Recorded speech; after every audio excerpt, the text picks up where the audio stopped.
Well, it really started for my daughter in 7th grade when she went to her comprehensive sex ed class at her public school. And unbeknownst to me, a third party comes in and teaches these kids for 5 hours, so an hour each day. And 1 hour was dedicated to gender identity with the genderbread man and all of the kind of pictorials of you could have a female body and a male brain. And so the seed was planted after that class. And in fact, all of her friends, there were 5, sat in my front yard saying what their new labels were.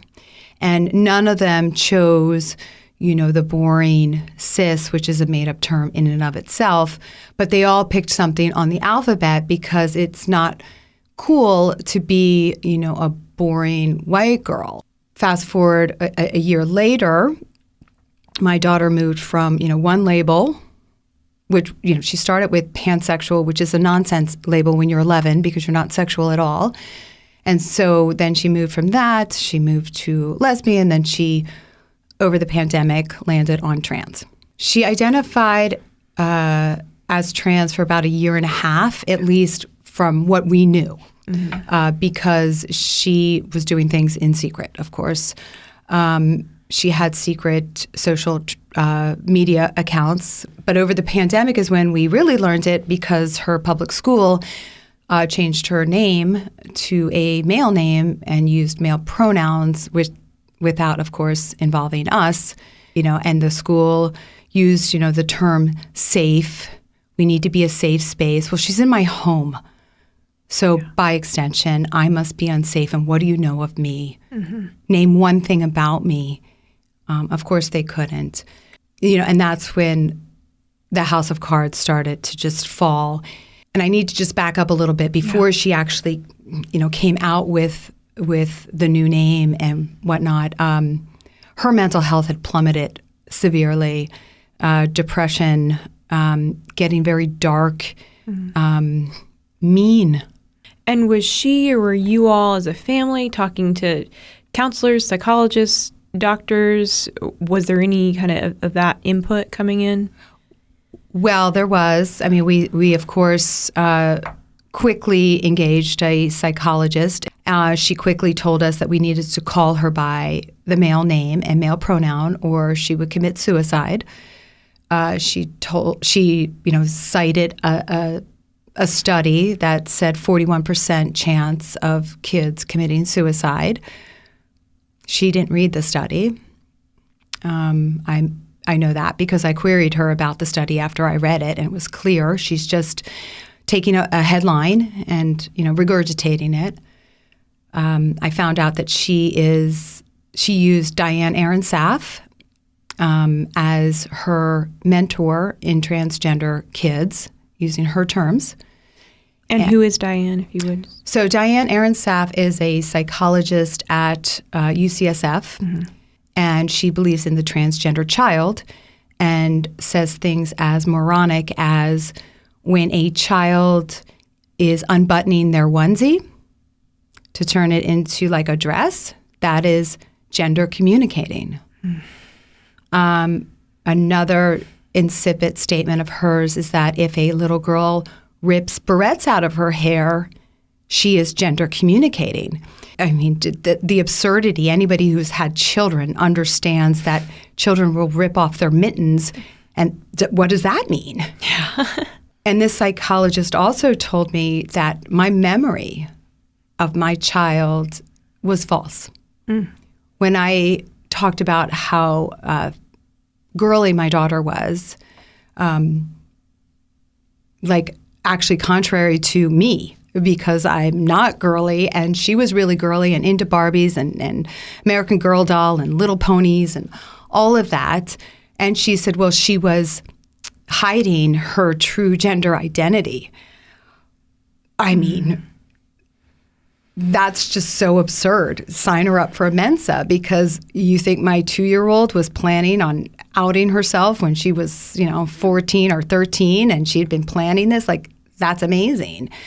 So it just it reinforced that there's no science behind this, that this is all smoke and mirrors and it's made up. You're kind of counseled to keep having this relationship with your child, and that's the most important thing. And I took a kind of a different tact with that, not that I wasn't loving towards her, but I decided that I was going to set boundaries and I was going to hold the line on those boundaries, and they were not going to be crossed. I took the phone, so that was key. And a lot of parents will say they can't do that. You can and you must if you want to get your child out of this, and your child will hate you, and you have to be strong enough. Your love for your child has to be strong enough to take their vitriol. And it's very, very hard. I saved her from being a lifelong medical patient. So I would do it again. So I took the phone. We dropped the friends. We moved to a private school, which wasn't as helpful as I thought it would be. But, just getting her away from the people who thought that she was transgender, which is it's a really important part of the parenting piece, is you have to give your kid an out because they're going to be embarrassed. Yeah. And you need to pull them from the people who kind of concretized that gender identity. And you need to be the fall person. So I was the fall person. She wasn't allowed to get her phone back until she went by her real name again. That way she can point and say, my mom's the jerk. I have to be called by my female name now. Yeah. So we did that.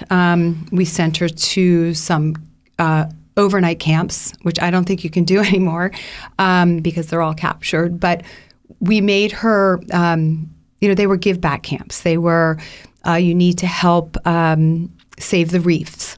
And so she's weeding, she's working hard, she's tired. She doesn't have time to ruminate at night because she's been working all day. And she's also learning how powerful her female body is. Yeah. So that, I think, was really important.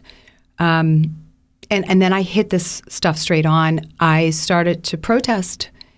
And I had all my protest signs around the house. I made it very clear, I do not believe in this. Yeah. Your mother, who you used to respect and who you used to think was intelligent, doesn't believe in this. And then I had books all over my house. Abigail Schreier's book was in every room. You couldn't miss it. Aaron Brewer's book was in every room. Maria Keffler's. I made it very clear. I had boxes of them. Yeah. That we don't believe in this. Yeah. And then we did some, I did some, I call them drive-bys, because I would make her listen to cult podcasts with me. And so we'd be on a long drive and we'd listen to the Moonies and we'd listen to this cult and the Vow and whatever. And then after a couple of them, I would say, some people think transgenderism is a cult. And I'd walk away. Yeah. And let her think about it. So I did a lot of things like that, kind of coming around it in a different way. You don't want to have the battle. You just kind of want to leave little drops. She was in the car. She was a captive audience. I played a podcast with Helena, a detransitioner. And my daughter's story was very similar to Helena's in that my daughter was into anime, got into cosplay, shipping, the parallels were there. And so we were on a long car ride. She was forced to at least hear it in the background. And I know that she listened to it because when I started to play the second half, she said, "Oh, we already heard this part." So it's just kind of start to unravel it for her. Yeah. And make it come from her. How common is your story, is your daughter's story? I mean, are there common threads and themes that you're seeing as you're hearing other family stories? All of our stories are similar. All I need to know is your child male or female, and the age of the child, and I could probably fill in the facts about your child. And to me, that's insane. Why can't the medical community do the same? Because our stories are all the same. the kid that was bullied, into anime, same-sex attracted is another one that's in there. Watched a lot of porn. Porn's a huge component, especially for the boys. For the autism. I mean, we know all these factors, and so it's pretty clear. It's clear to those of us in the parent space what the markers are for a child who's going to get caught up in this. So California is absolutely insane. I don't know how else to say it. We just keep passing bill after bill after bill, taking away parental rights and pushing the gender agenda. And I can see now how each one of the bills that pass, how they are used as stepping stones for the next bills. A mom testifying is called a terrorist. We testified we spoke at a school board meeting, and the vitriol after that was, and we're all Democrats, by the way. We're all Democrats up at the microphone, getting told that we're right-wing bigots, homophobes.